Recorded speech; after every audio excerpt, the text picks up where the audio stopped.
Dernière leçon sur l'Église, hein, c'est la 6e quand même. On aurait pu en faire plus, mais je pense qu'on aura eu un bon panorama sur ce sujet-là après à travers ces 6 leçons. Ce soir, on va parler de l'Église que Jésus voulait construire et on va s'intéresser un petit peu aux leçons de l'histoire. Pas uniquement à l'histoire de l'Église, mais à qu'est-ce qu'elle peut nous apprendre pour nous aider à comprendre comment aujourd'hui, dans notre époque, on peut construire une église en retenant ces leçons de l'histoire de l'église. Donc le plan que j'ai adopté ce soir, c'est le suivant. On va commencer par parler du retour du religieux après Jésus. Et puis ensuite, je vous ferai un petit laïus sur la différence entre christianisme et chrétienté. 2 mots très importants à distinguer. Et puis, finalement, quelles leçons tirer et comment est-ce qu'on peut réformer ou reformer l'Église aujourd'hui, au XXIe siècle. Alors, allons-y. Je ne sais pas si vous avez entendu parler de cet homme-là, qui s'appelle Alfred Loisy. Il avait écrit un livre, c'est un prêtre catholique du début, de la fin du XIXe siècle, début du XXe siècle. Et il avait écrit un livre qui s'appelait « L'Évangile et l'Église ». Et dans son livre, il avait écrit une phrase qui a fait scandale et qui fait que finalement, à terme, il a même été excommunié de l'Église catholique. Et il a dit « Jésus a prêché le royaume et c'est l'Église qui est venue ». Alors cette phrase, elle est un peu ambiguë, mais ce que Loisy essayait de dire, c'est que l'Église devait s'organiser et s'institutionnaliser, mais en même temps, il voulait exprimer que l'institutionnalisation de l'Église ne devrait jamais être un but en soi et seulement un moyen. Et Loisy, dans son livre, il constate que l'Église, tout au long de l'histoire, en fait, et encore à son époque, début du XXe siècle, l'Église s'est construite elle-même pour elle-même. Et il regrette ça. Et en fait, la dernière fois, je ne sais pas si vous vous souvenez, on avait évoqué ce double tournant constantinien et augustinien, c'est difficile à dire, au IVe et Ve siècle, hein, un tournant politique et un tournant intellectuel qui avait un peu, même pas qu'un peu, complètement transformé l'Église après eux. On va essayer d'aller un peu plus loin dans le détail avec pour objectif d'en tirer des leçons pour nous.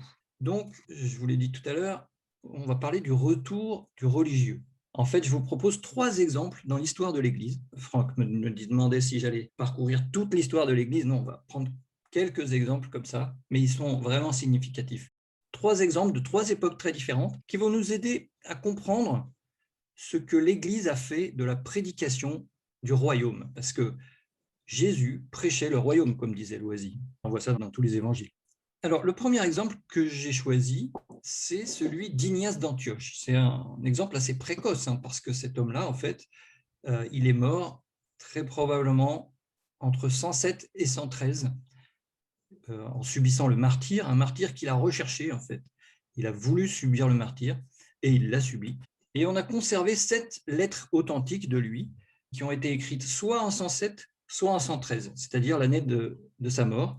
Et il les a écrites pendant son voyage vers Rome, où il devait subir le martyre à environ 70 ans.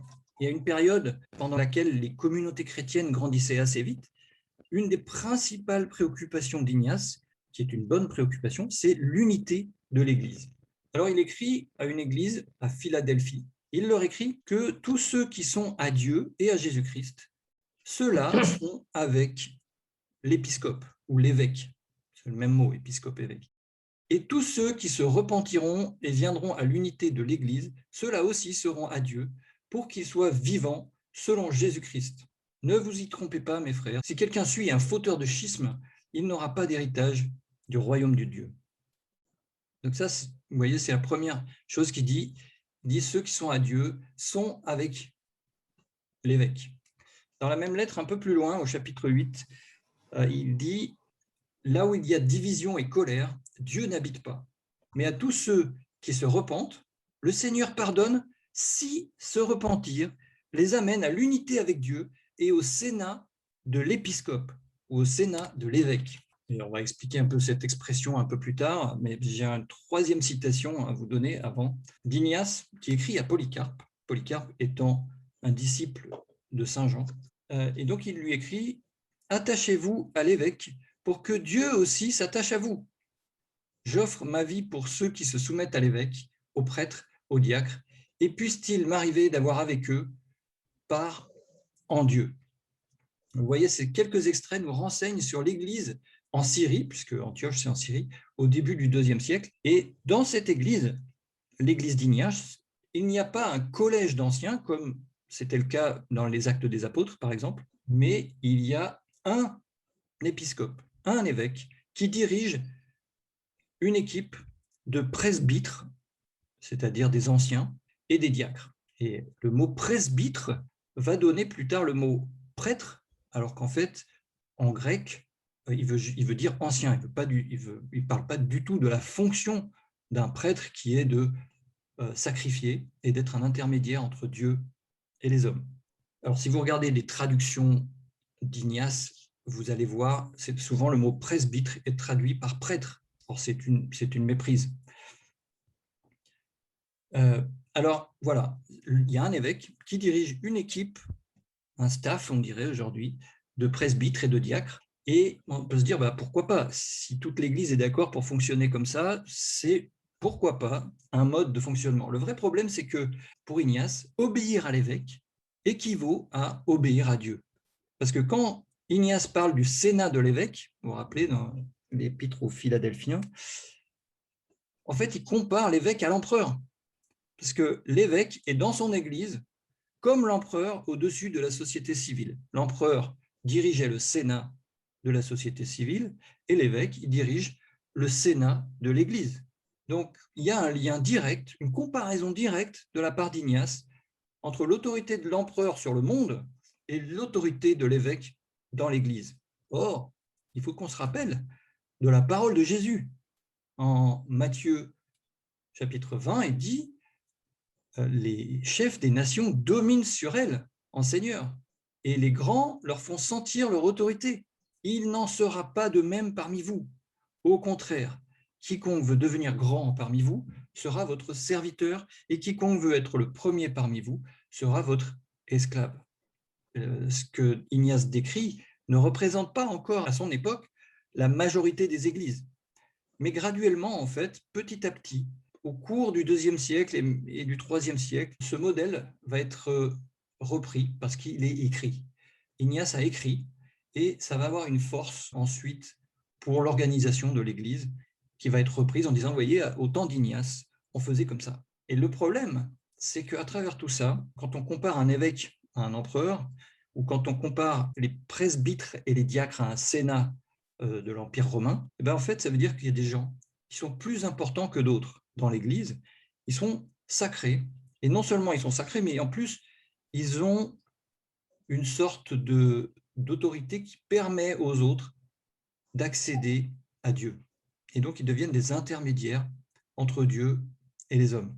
Alors, si l'intention d'Ignace était bonne au départ, de maintenir l'unité de l'Église, en fait, il est important de garantir un accès direct à Dieu pour chacun.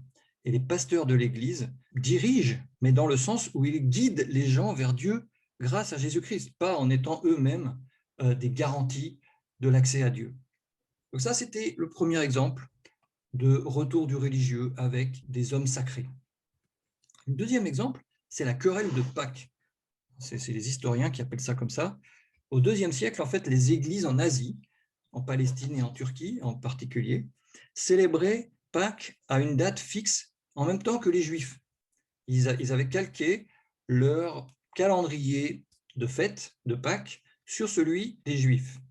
Et puis, les autres églises occidentales en particulier célébraient la Pâques un dimanche. Alors, je vous évite tous les détails, mais il y avait un homme qui s'appelait Victor, qui était évêque de Rome, donc selon le modèle d'Ignace, et c'est à la fin du IIe siècle, on est en 199 à peu près. Victor veut mettre fin à cette situation, il dit il faut que toutes les églises soient unies, sous-entendu, fassent comme moi. Et il exige des communautés d'Asie qu'elles abandonnent leurs coutumes et qu'elles se rangent à la coutume des églises occidentales. Alors, il y a une sorte de lutte qu'on peut suivre à travers différentes lettres qui ont été conservées. Au départ, les églises d'Asie, elles refusent, mais à force d'intimidation, Victor finit par obtenir leur soumission. Et c'est donc Victor qui obtient le dernier mot. Alors, la question, c'est qui a raison entre les églises d'Asie et les églises d'Europe ou d'Occident. En fait, Paul donnait déjà la réponse en Galates, chapitre 4, une épître très ancienne. On est là à moitié du 1er siècle. La réponse de Paul, c'est « Vous observez scrupuleusement les jours, les mois, les saisons, les années. Je crains de m'être donné de la peine pour rien en ce qui vous concerne. » Donc, dans ce que les historiens appellent la querelle de Pâques, évidemment, personne n'avait raison. Mais les hommes ont voulu réinstituer des jours sacrés, des jours plus sacrés que d'autres, des jours plus importants pour Dieu et pour l'Église que les autres jours. Donc voilà encore une façon pour le religieux de revenir après Jésus. Parce que Jésus, lui, les jours, alors certes, il suivait les fêtes juives, il allait à Jérusalem à Pâques, mais au fond, le but était de rencontrer les gens et pas d'imposer un calendrier aux gens qui seraient ses disciples par la suite. Troisième exemple, Anselme de Canterbury. On est 8 siècles plus tard, après Victor, 11e siècle. Là, on est plus dans de la théologie pure. Anselme pensait que si le Christ s'est offert en sacrifice, c'est pour réparer l'offense faite à Dieu par le péché des hommes. Et cette offense, selon Anselme, elle devait être réparée, mais elle ne pouvait l'être que par ceux qui avaient commise, c'est-à-dire les humains. Il fallait donc qu'un humain s'offre à Dieu en sacrifice, et donc c'est pour ça que le Fils de Dieu s'est incarné pour aller s'offrir en sacrifice à Dieu, pour apaiser la colère de Dieu. Ça, c'est la thèse d'Anselme. Et cette thèse a convaincu l'Occident. Et après lui, en fait, en Europe, Dieu est redevenu celui à qui on doit offrir un sacrifice, et non plus celui à qui on veut offrir sa vie, notre vie en sacrifice. Et ça devient à nouveau quelque chose de religieux. On appelle cette façon de voir d'Anselme, cette façon de voir la grâce, la théologie de la satisfaction, c'est-à-dire qu'il fallait satisfaire à la colère de Dieu. Et je vous cite un théologien qui s'appelle François Vouga, qui a écrit, il n'y a pas très longtemps, une sorte d'étude sur la croix, et il explique que la thèse d'Anselme a fait beaucoup de mal.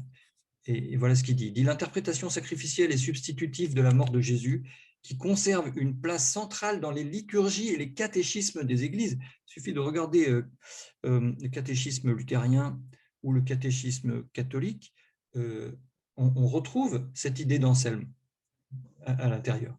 Et donc, que cette idée que certains considèrent comme la vérité chrétienne, mais dont il semble bien difficile de rendre compte logiquement, résulte d'un malentendu. La gravité de ce malentendu tient à la difficulté dans laquelle il place le christianisme d'expliquer simplement, clairement et distinctement le sens de l'événement qui le fonde, mais aussi et surtout au poids qu'il fait peser sur des femmes et sur des hommes auxquels l'évangile devrait être annoncé comme une puissance émancipatrice. Donc, au lieu d'être source de libération, la croix est progressivement devenue un prétexte du passage de l'asservissement au judaïsme à l'asservissement au christianisme, des ismes qui se remplacent les uns les autres. Et ainsi, les hommes ont réinstitué un sacrifice religieux similaire au sacrifice de l'Ancien Testament. En particulier, l'Eucharistie est devenue, selon le Concile de Trente au XVIe siècle, un sacrifice appelé propitiatoire, c'est-à-dire qui rend l'Église propice à une rencontre avec Dieu.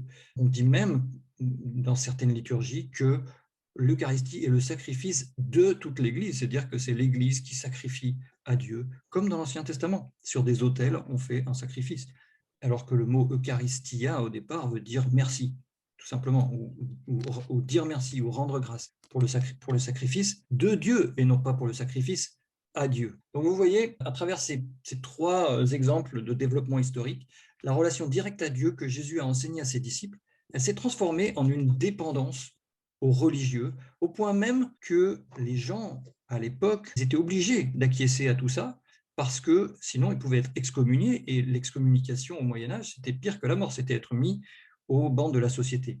Et cette dépendance à la religion naturelle pour les hommes depuis la fondation du monde, et que Jésus était venu abolir, est revenue. Alors évidemment, ce n'est pas parce qu'on croit à ces choses qu'on a un mauvais cœur et qu'on n'aime pas Dieu, mais c'est quand même un pas en arrière, un grand pas en arrière, par rapport à l'enseignement émancipateur de Jésus, comme dit François Vouga.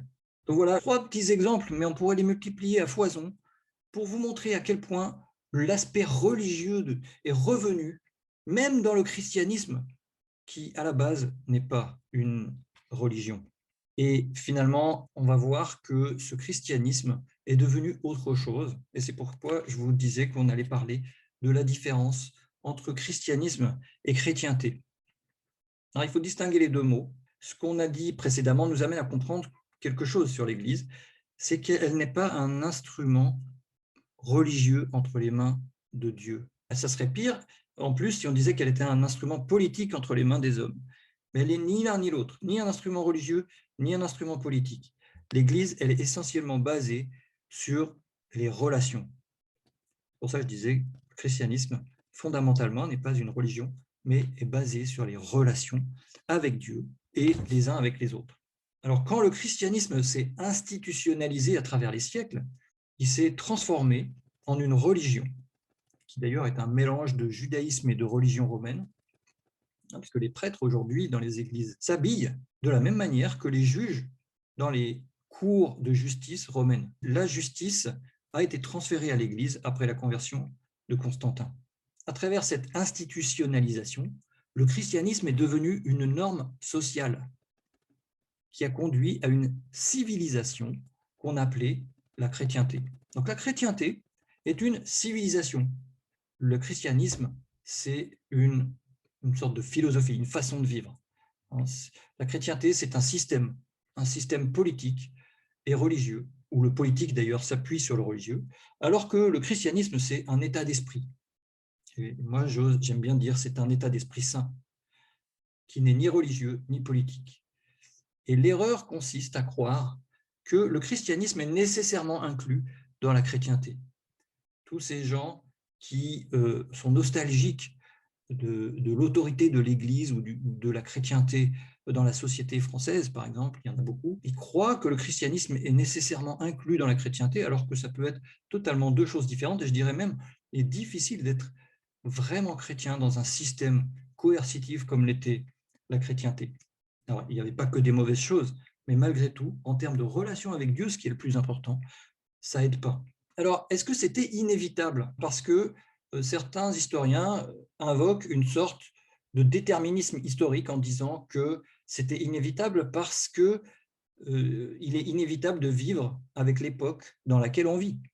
Et donc, forcément, les chrétiens ne pouvaient que se laisser influencer par la manière dont le monde évoluait. Alors, c'est vrai, mais seulement en partie. On est toujours influencé. Il est impossible de ne pas être influencé par son époque.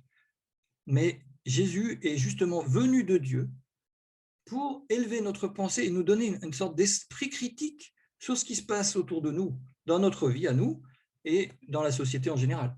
Et le théologien suisse Daniel Marguerat, qui est prof à l'université de Lausanne, dit « On se demande comment se fait-il qu'une chrétienté qui se faisait fort de méditer les Écritures, une chrétienté dont la lecture persévérante des évangiles ne pouvait manquer de méditer l'annonce du jugement dernier, ait pu, sans vergogne, déloger le juge divin pour s'installer sur son trône.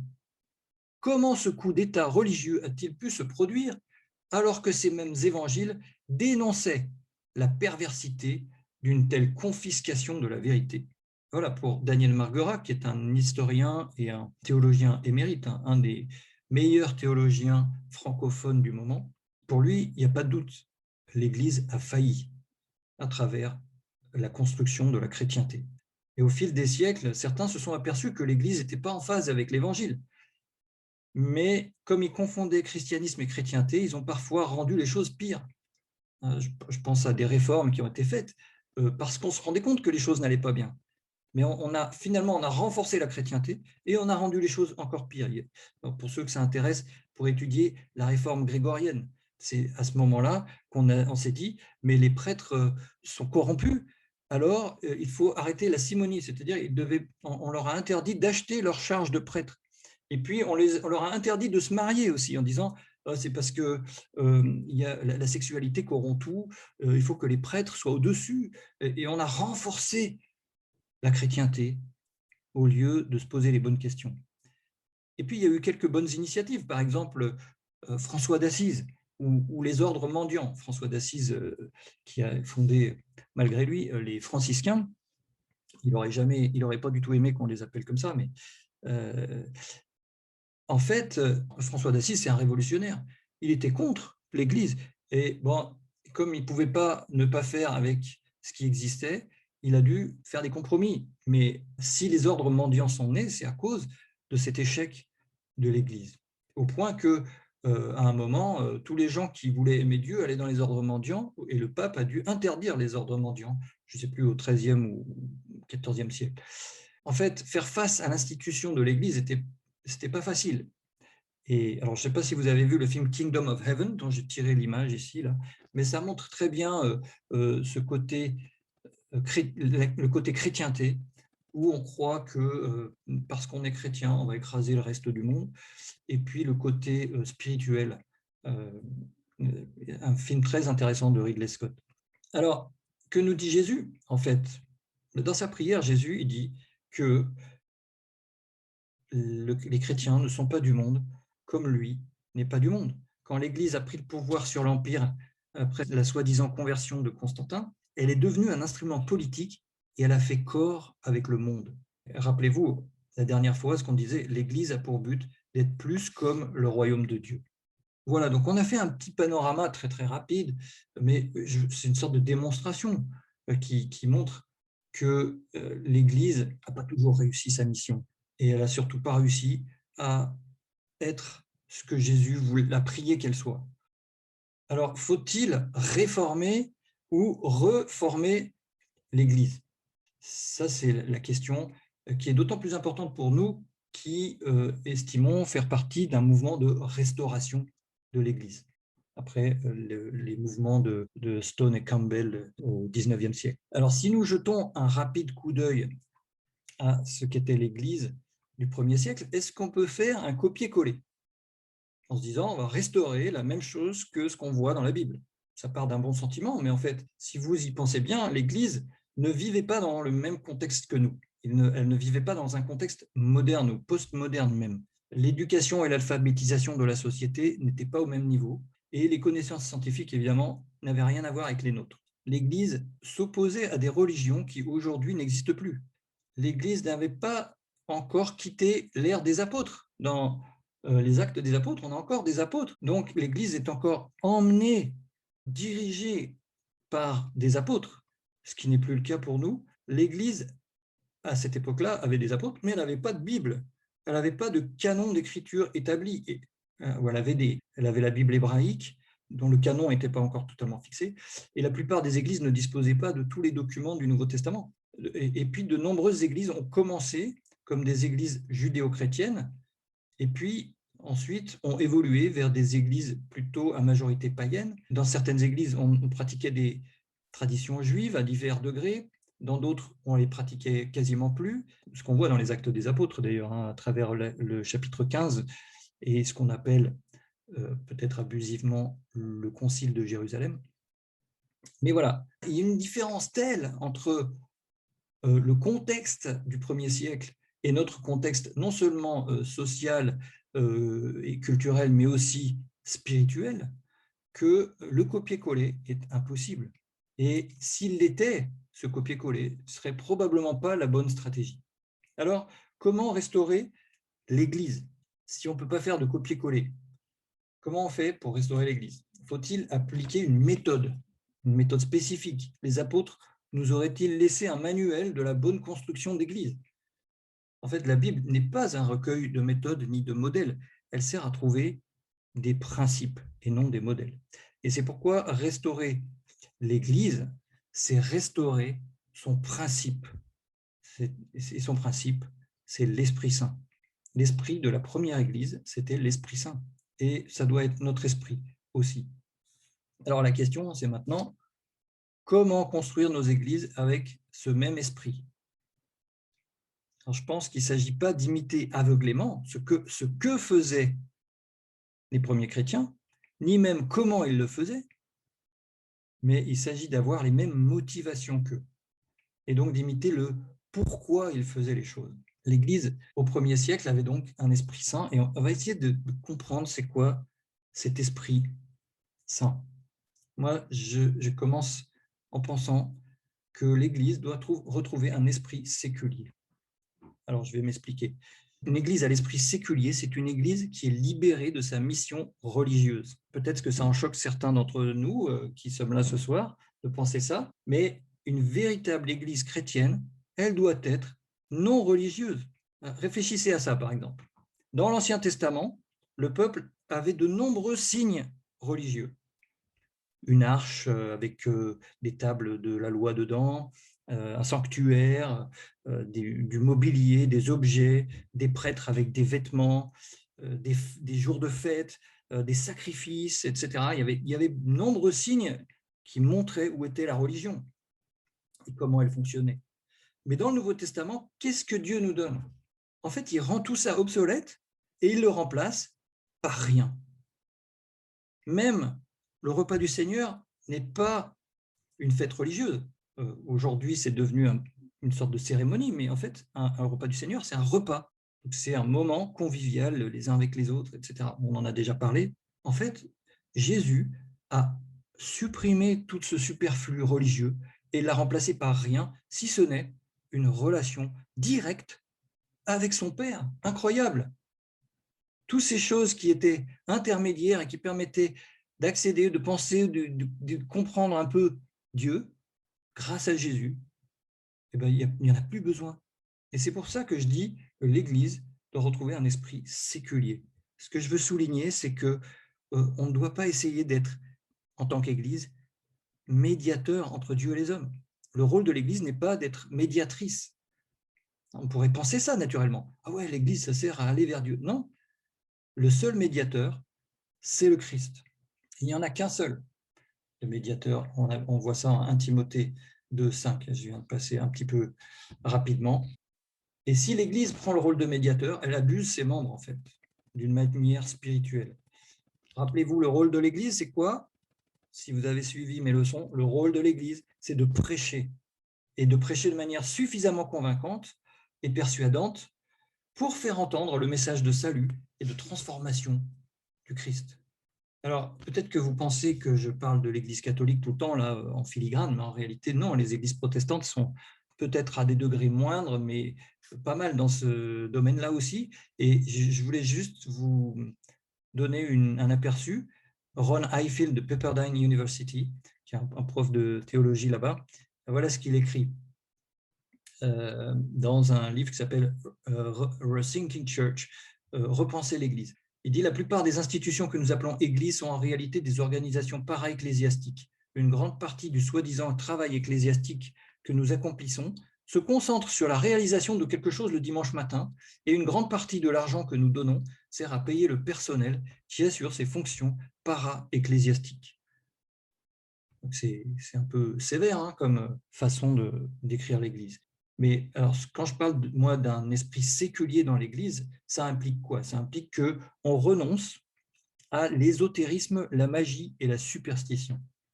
C'est-à-dire que Dieu n'est pas un magicien. On peut et on doit croire que Dieu peut faire des miracles, mais on ne doit pas compter sur le fait que Dieu va faire des miracles pour être secouru ou même pour être en admiration devant Dieu. Il y en a, ils ont besoin d'un miracle pour admirer Dieu, alors que ce qui nous permet d'admirer Dieu, c'est la croix. On y reviendra. Avoir un esprit séculier, ça veut dire renoncer à cette théologie sacrificielle qu'on trouve dans tous les catéchismes des grandes églises. Vous vous rappelez ce que je vous ai dit sur Anselme tout à l'heure. Et en particulier de renoncer à des prêtres ou à des pasteurs qui ont un rôle particulier dans ce qu'on appelle des sacrements. Parce qu'à ce moment-là, ils deviennent des médiateurs entre Dieu et les hommes. Avoir un esprit séculier, c'est renoncer à des structures ou à des habitudes de comportement qui séparent un clergé et les laïcs. Parce que Ignace, dès le IIe siècle, prêchait, hein, vous l'avez vu. La Bible nous appelle à un sacerdoce universel. C'est-à-dire que tous, nous sommes prêtres pour Dieu, nous sommes directement en connexion avec Dieu. Je vais vous citer un autre grand homme, grand penseur, Paul Ricoeur. Il dit « Ce qu'il y a de plus redoutable dans une communauté, c'est quand le pouvoir organisationnel l'emporte sur la force de prophétie.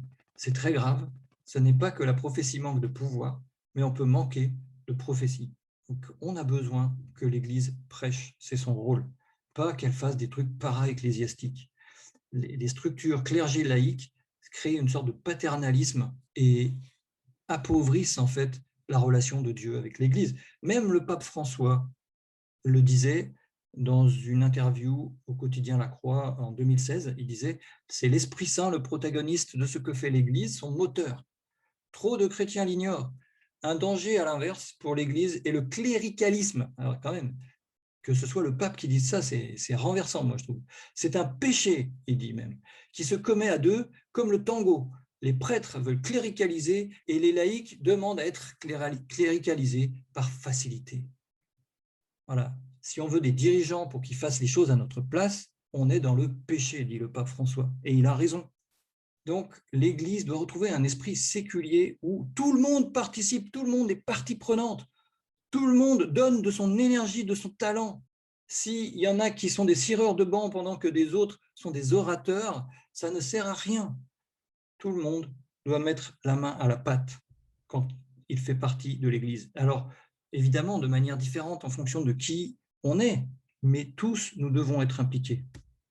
L'Église du 1er siècle, elle avait aussi un esprit qui brillait, un esprit brillant, parce qu'elle était la lumière du monde. Jésus voulait qu'on soit la lumière du monde, ou le sel de la terre. Alors, comment briller dans ce monde alors que on vient de nous enlever tous les signes religieux ou les sacrements? Comment on fait si on n'a rien à montrer? Il y a plusieurs manières de briller, mais je dirais la première manière de briller, c'est d'être fidèle à l'Église. Luc, en acte 2, verset 46, dit « Chaque jour, ils étaient assidus au temple d'un commun accord. » Il y a une fidélité là-dedans. Ils rompaient le pain dans la maison, ils prenaient leur nourriture avec allégresse et simplicité de cœur. Ils louaient Dieu et ils avaient la faveur de tout le peuple. Et le Seigneur ajoutait chaque jour à la communauté ceux qu'il sauvait. Fait par leur dévouement, les premiers chrétiens, et par leur assiduité dans l'Église, ils brillaient. Et il n'y avait pas besoin de signes religieux ni de sacrements, parce que ce qui les faisait briller, c'était l'enseignement, les repas, la communion fraternelle et leur relation avec Dieu. En gros, c'est l'amour. L'amour, mais un amour bien défini, pas n'importe quel amour, pas l'amour comme on le définit à la télé aujourd'hui. Et ce sont des signes, tout ça. L'enseignement, les repas, la communion fraternelle, ce sont des signes pour le monde, mais ils ne sont pas religieux. Même la prière, ce n'est pas religieux parce que ce n'est pas des prières automatiques ou toutes récitées, toutes faites. Une prière automatique prévue d'avance, elle ne porte pas grand-chose comme message pour notre cœur. Et on a besoin d'entendre nos frères et sœurs prier. Et là, on sort quelque part d'une habitude même religieuse. L'esprit du 1er siècle, ou l'Esprit Saint, c'est un esprit missionnaire. On en a déjà parlé, mais on a besoin de proclamer au monde que Dieu aime le monde. Et les gens ont besoin de savoir que Dieu les aime. Et c'est ça qu'on proclame, c'est ça qu'on prêche. Quand on lit que Dieu a tant aimé le monde qu'il a donné son Fils unique pour que quiconque met sa foi en lui ne se perde pas mais ait la vie éternelle, ça parle. Et c'est ce qu'il faut qu'on arrive à transmettre à ce monde avec des mots adaptés pour que ce monde le comprenne. Parce que qui c'est qui parle ici? Qui dit cette phrase « Dieu a tant aimé le monde », etc. C'est l'évangéliste, celui qui écrit l'évangile. Et qu'est-ce qu'il dit? Il dit ce que Dieu a fait. Et c'est quoi que Dieu a fait? Et il a donné son Fils. Ben nous, c'est la même chose. Comme l'évangéliste, on va proclamer aux gens que Dieu a donné son Fils pour eux. Et le monde a besoin de savoir ça parce que le monde, d'un point de vue spirituel, est pauvre et nécessiteux. Et en tant que chrétiens, on est tous des missionnaires. Je disais qu'on a tous besoin de mettre la main à la pâte. On a tous des talents différents dans la mission aussi, mais tous, on doit aller dans cette mission avec ce qu'on peut faire. Et aussi, on peut apprendre parce que prêcher, ça s'apprend. Ça s'apprend, et non seulement ça s'apprend, mais en plus, on doit adapter. Alors, c'est compliqué, mais c'est l'exigence de ce monde qui va très vite. Nous devons nous adapter pour que les gens à qui on prêche puissent comprendre ce qu'on leur dit. On doit les persuader et les convaincre. Alors, est-ce que vous avez le désir d'apprendre à proclamer? C'est possible. Il faut y mettre du temps, de l'énergie. Et puis aussi faire dans cette mission ce pourquoi on a des talents. Autre caractéristique de cet esprit, l'esprit du premier siècle, c'était un esprit de fidélité. Parce que sans la foi, le mot fidélité ou le mot foi, c'est la même chose, hein, en fait. Hein, c'est la même racine. Ça vient de pistis en grec, qui a donné fides en latin. Et sans la foi, il est impossible de travailler avec d'autres hommes imparfaits qui pourraient nous décevoir, pour aller prêcher à d'autres hommes imparfaits qui peuvent même nous persécuter en réponse de notre prédication. Aimer Dieu de tout notre cœur, c'est accepter de souffrir avec Jésus. Et pas besoin d'aller prêcher sur la grande place de Kaboul pour être un héros, hein. La première qualité que Dieu demande aux membres d'une église, c'est de persévérer dans la foi et dans l'église. Et ça découle du fait que l'esprit est un esprit aussi d'obéissance. Alors ça veut dire quoi, un esprit d'obéissance? L'église, ce n'est pas un club. Si l'église peut être qualifiée de sainte, ce n'est pas en raison d'une quelconque autorité, et encore moins d'une autorité morale, mais parce qu'en elle, les membres veulent obéir au Christ. Ils veulent obéir, et donc ils obéissent. Et j'ai parlé d'une église laïque et missionnaire et fidèle, mais on pourrait être une église laïque, missionnaire et fidèle sans obéir, si au fond de nous, le fait de faire tout ça, ce n'est pas pour la gloire de Dieu. Quand Jésus dit que en Matthieu 7, beaucoup diront ce jour-là, Seigneur, Seigneur, n'est-ce pas en ton nom que nous avons parlé en prophète, que nous avons chassé des démons, que nous avons fait beaucoup de miracles? Jésus leur déclare, je ne vous ai jamais connus. Éloignez-vous de moi, vous qui faites le mal. Il dit ça en Matthieu 7, versets 22-23. Si vous faites un miracle, mais que vous ne le faites pas pour Dieu, eh bien, en fait, vous n'obéissez pas à Dieu. C'est un peu extrême, mais voilà, il faut être prudent dans toutes les choses, aussi grandes et aussi petites qu'elles soient. Lorsqu'on organise un culte, par exemple, on doit faire attention à ce que l'assemblée ne soit pas seulement un regroupement de spectateurs, ou pire même de consommateurs. L'Église du 1er siècle, elle avait aussi un esprit saint, mais au sens SAIN. Je pense qu'on pourrait traduire le mot sophronismos, qui est à la fin de Timothée 1,7, qu'on traduit souvent par pondération. On pourrait le traduire par saint, ou le mot qui correspond à saint, S-A-I-N. En fait, nous, les chrétiens qui sommes dans l'Église International Church of Christ depuis le siècle dernier, parce qu'on a passé un siècle depuis, c'est un peu pompeux et effrayant, mais bon. En fait, en 2003, au cours des années qui ont suivi, on a appris. Et on a appris qu'on ne détient pas toute la vérité par nous-mêmes, mais on a appris dans la souffrance. Et donc, voilà, on a besoin de la pondération et d'avoir un esprit sain dans notre tête aussi. Alors, l'idée, aussi réconfortante qu'elle puisse être, ça peut être un double piège. Souvent, on aime bien parler de l'Église universelle, qui réunit toutes les églises, et puis tout le monde est gentil, et puis on est tous contents, et puis toi, tu es une église, et puis nous, on est une église, et puis c'est formidable. Mais en fait, l'Église universelle, c'est une idée. Elle est belle, elle est peut-être nécessaire, mais elle n'est pas tangible. Seule l'Église locale est tangible. C'est pourquoi je pense personnellement qu'il est préférable, voire même nécessaire, de s'impliquer, de s'engager et de se donner dans l'Église locale, celle qu'on a choisie et pour laquelle Dieu nous a choisis quelque part, afin que celle-ci puisse compter sur nous et sur nos talents, sans qu'on craigne que dès qu'il y a un truc qui ne va pas ou dès que j'ai l'impression que l'herbe est plus verte dans l'église d'à côté, je m'en aille. Ça, c'est destructeur, ça fait du mal et à la fin, ça crée plus de blessures qu'autre chose. Et je vous disais, on a besoin d'être fidèle et d'être assidu dans l'Église. Donc cette idée d'Église universelle, ça peut être un piège, même si c'est une belle idée. Et puis la tentation aussi, c'est d'aller d'une église à une autre, ce que j'appelle le nomadisme ecclésial. Personnellement, je vais vous dire comment moi je vis les choses, parce que évidemment, tout n'est pas rose et je ne suis pas d'accord avec tout le monde tout le temps. Mais ce qui importe, c'est le dialogue de sujet à sujet ou d'adulte à adulte. Et si quelque chose me semble pas aller dans le bon sens, eh ben j'en parle, voire je le combats même, patiemment, diligemment. Mais je ne pars pas, à moins qu'on m'ignore ou à moins qu'on me rejette. Dans ce cas-là, évidemment, ce n'est pas moi qui pars, on m'a fait partir. Et je vais vous citer un auteur qui s'appelle Karl Barth. Il disait « Celui qui prétend pouvoir entendre le Christ dans telle ou telle autre église, aussi bien que dans la sienne, doit se demander s'il ne confond pas depuis longtemps la véritable écoute du Christ, qui s'accompagne d'obéissance et de disponibilité, avec un intérêt de nature historique ou esthétique tel qu'il existe dans de nombreuses autres églises. » En fait, il résume tout ce que je viens de vous dire depuis 3 minutes. Jésus a été rejeté par son propre peuple parce qu'il a prêché ses convictions.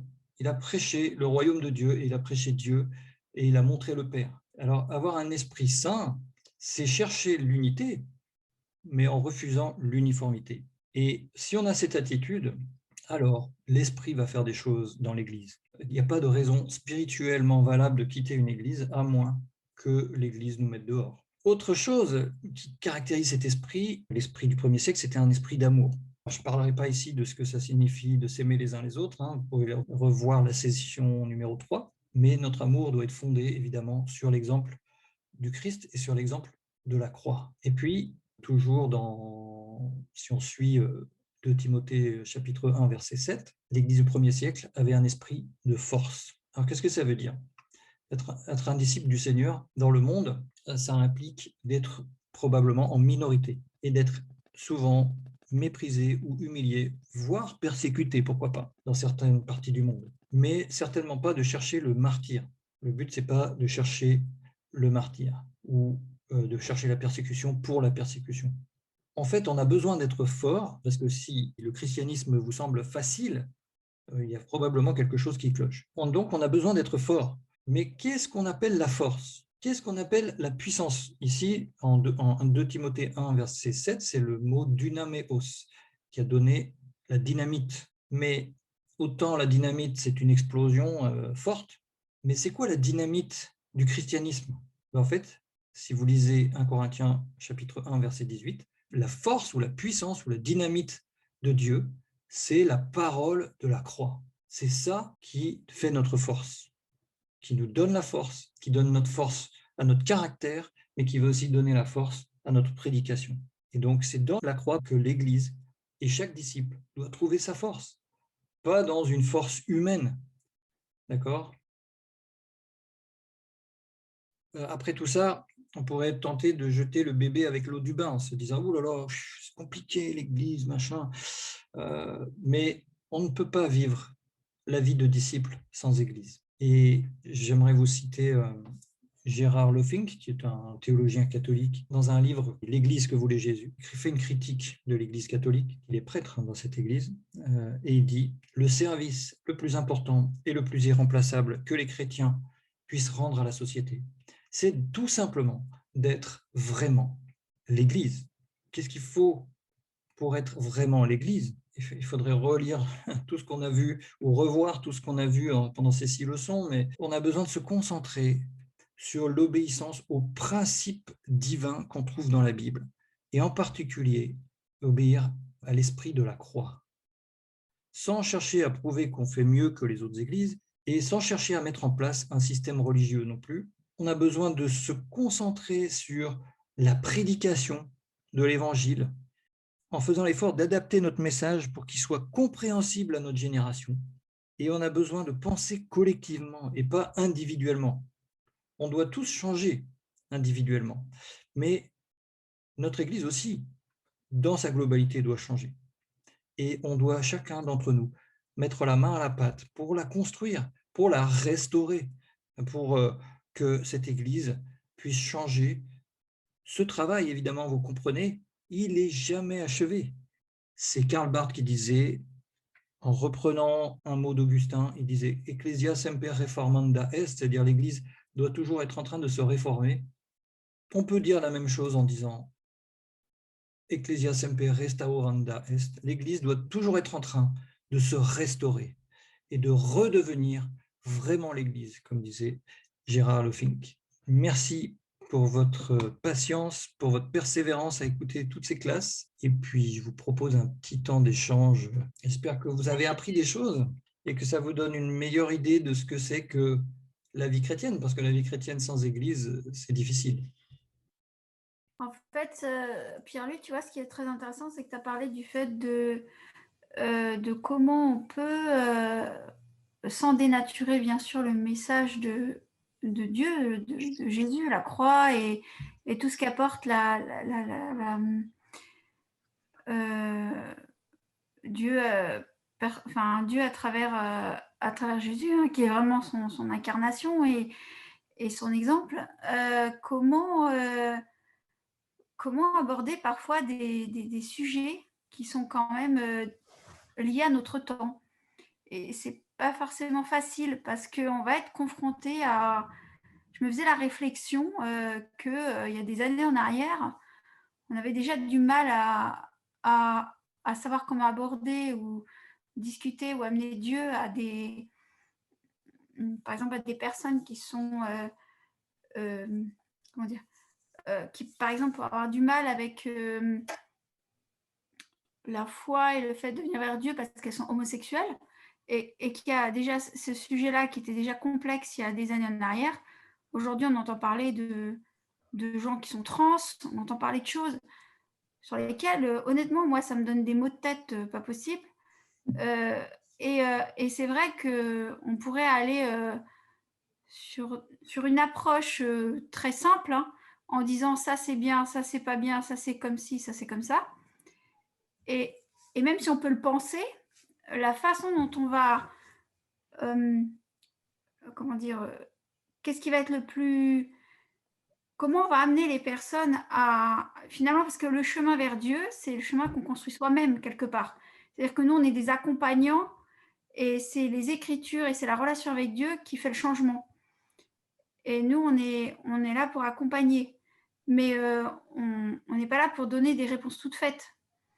On est là pour qu'il y ait une transformation du cœur et qu'il y ait un métanoïa, un changement d'état d'esprit.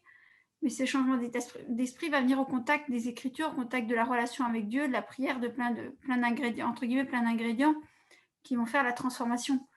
Mais, euh, mais voilà, et donc du coup, c'est vrai que quand tu dis amener l'évangile, même le vocabulaire, bah, faut arriver à expliquer. Au jour d'aujourd'hui, on ne peut pas faire l'économie d'expliquer ne serait-ce que des termes que nous, on a l'habitude de pratiquer comme péché, repentance. Si on n'explique pas les choses avec un vocabulaire que les gens comprennent, on dit, voilà, c'est pas comme ça veut dire ça en fait. Bah, les gens, ils voient qu'une chose, de la religiosité. Et ils ne voient pas comment Dieu peut être en relation avec eux, en lien avec eux, et faire partie de leur quotidien et avoir et de devenir enfant de Dieu, quoi. Donc voilà, c'est important ce que tu dis, mais je trouve qu'on vit dans une société, c'est peut-être pas à comparer au premier siècle, peut-être que je fais un peu des raccourcis rapides, mais j'ai l'impression qu'on vit dans une société où c'est encore plus complexe, en quelque sorte, parce qu'on est confronté à des sujets de plus en plus tordus, de plus en plus compliqués. Voilà, enfin, j'ai ce sentiment-là. Je dirais que oui, tu as raison. Mais alors, je ne sais pas si les sujets sont plus complexes qu'au premier siècle. Ils sont différents, il n'y a pas de doute.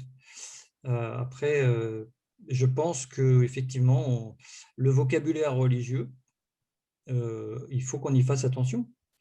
Et surtout quand on parle à des gens qui viennent à l'église pour la première fois. Et parfois, je ne sais pas, mais je pense qu'il y a des choses qui ne captent pas parce qu'on n'utilise pas le même vocabulaire que dans le reste du monde. Mm. Donc ça, le vocabulaire, c'est effectivement un point sur lequel on peut faire attention. Et puis après, ben, c'est là où la difficulté est grande, c'est qu'il faut s'adapter en permanence à des choses qui changent tout le temps et qui sont peut-être de plus en plus tordues, hein, je sais pas, c'est possible, mais en tout cas qui sont souvent nouvelles. Mm. Et c'est pas simple. Enfin, j'ai pas de réponse toute faite à ta question, hein. Franck, tu voulais dire quelque chose? Je vois que tu as levé la main. Bah, d'abord, merci Pierre-Louis, c'était extra. C'était entre enseignement et prédication, tu as vraiment prêché, j'ai vraiment aimé ça. Enfin voilà, moi j'étais à fond derrière. Je trouve que si on prend l'ensemble des études, C'est un peu comme la Bible, hein. Il faut prendre la méta-narration de Pierre-Louis, il faut prendre l'ensemble des études pour avoir la bonne image de l'Église. On avait discuté sur certaines études où je trouvais que ça allait trop dans un sens. Je trouve que tu as bien rétabli l'équilibre sur l'ensemble et que finalement, on revient aux choses de base. Moi, j'adore les choses simples. Et Jésus, il a dit, voilà, premièrement, aimez Dieu, aimez-vous les uns les autres et faites connaître au monde. C'est ce que tu as résumé. Et je crois que c'est ça le but de l'Église, c'est de s'aimer, pas pour s'aimer, mais pour prêcher la parole et prêcher la croix. Et tout part de la croix, quoi. Jésus, c'est ce qu'il a fait, quoi. Il a donné sa vie pour qu'on le connaisse. Et des fois, il faut simplifier les choses, quoi. Il faut retourner à l'essentiel. Et voilà, moi, j'aime cette vision de l'Église qui revient à l'essentiel de l'amour et de la mission.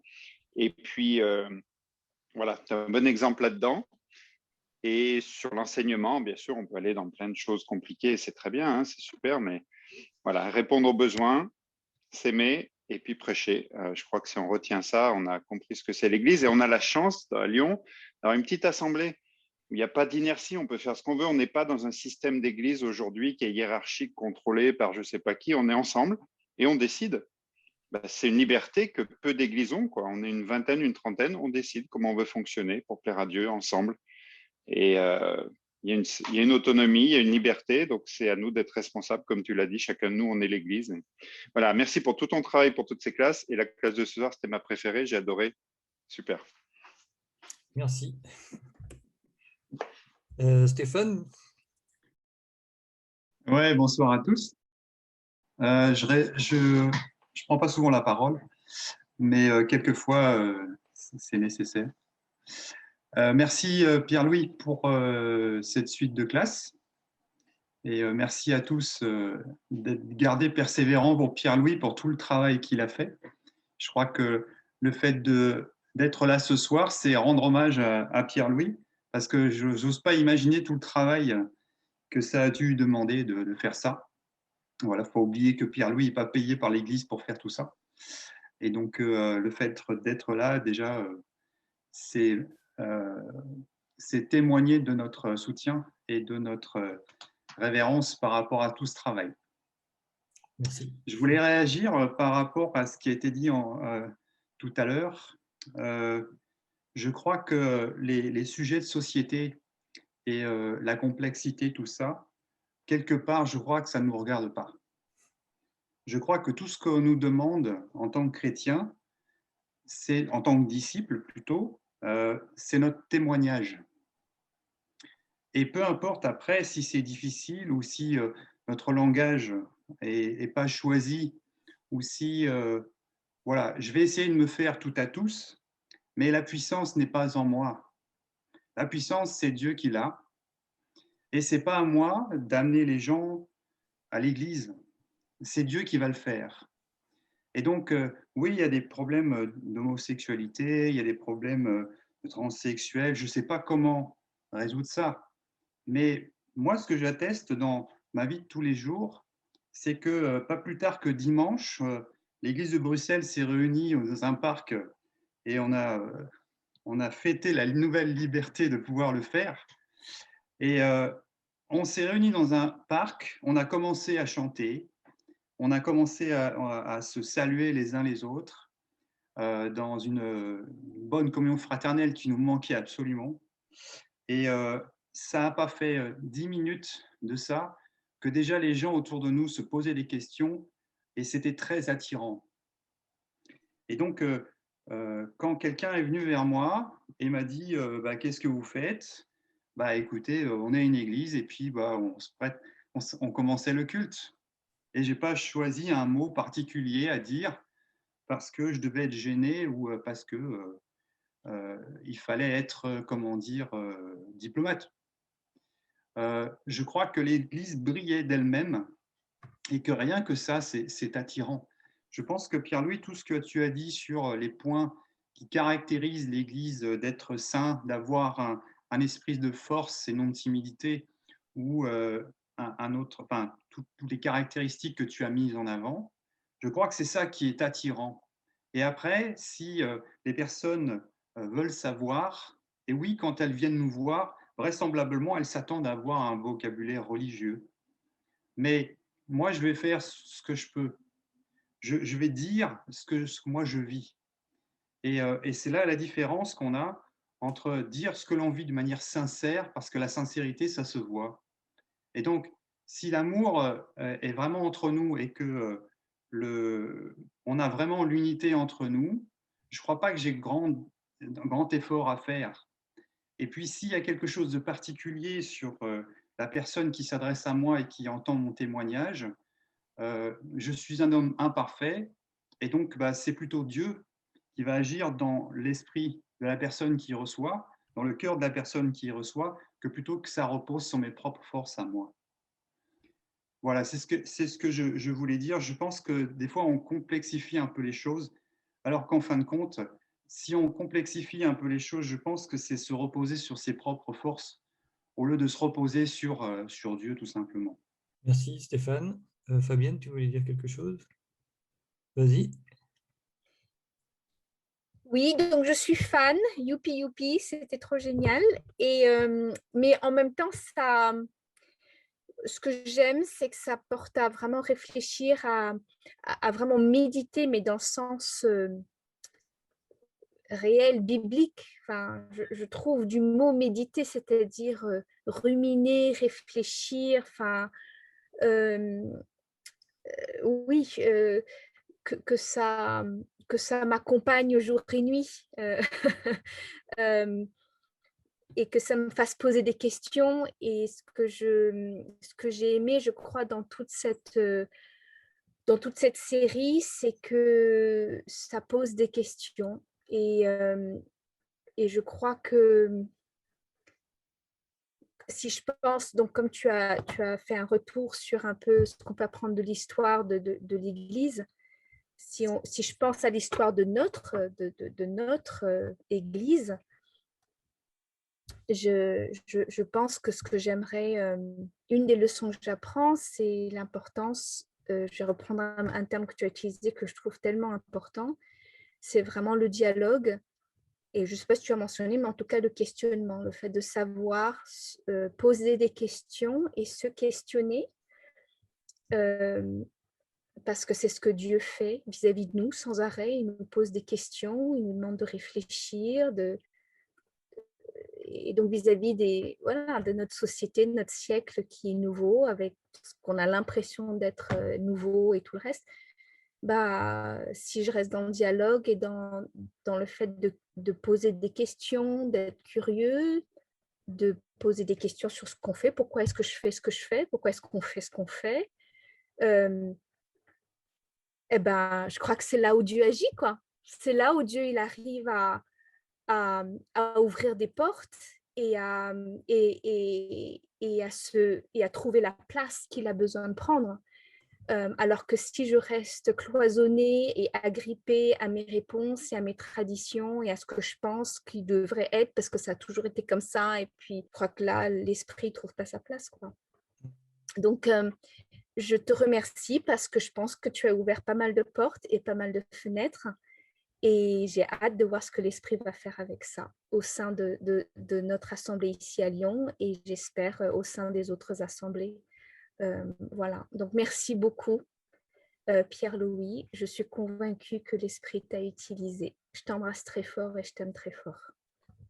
Merci beaucoup Fabienne. Car lui, il y en a qui attendaient des sorties cinéma. Moi, je n'attendais qu'une chose, c'était sorties de nouvel enseignement. Et à chaque fois qu'on a des rendez-vous, je le note bien dans mon calendrier. Je suis dans l'attente. Je me dis, c'est bientôt le prochain enseignement, c'est génial. Et voilà, sache que c'est vraiment pour moi mieux qu'une big sortie cinéma. Voilà. Amen. Oui, je suis mieux que DiCaprio, c'est sûr. Loin, de très très loin, bien mieux. Il faudrait le son Dolby THX, mais bon, Voilà, oui, c'est ça. Et merci en tout cas pour votre fidélité à tous.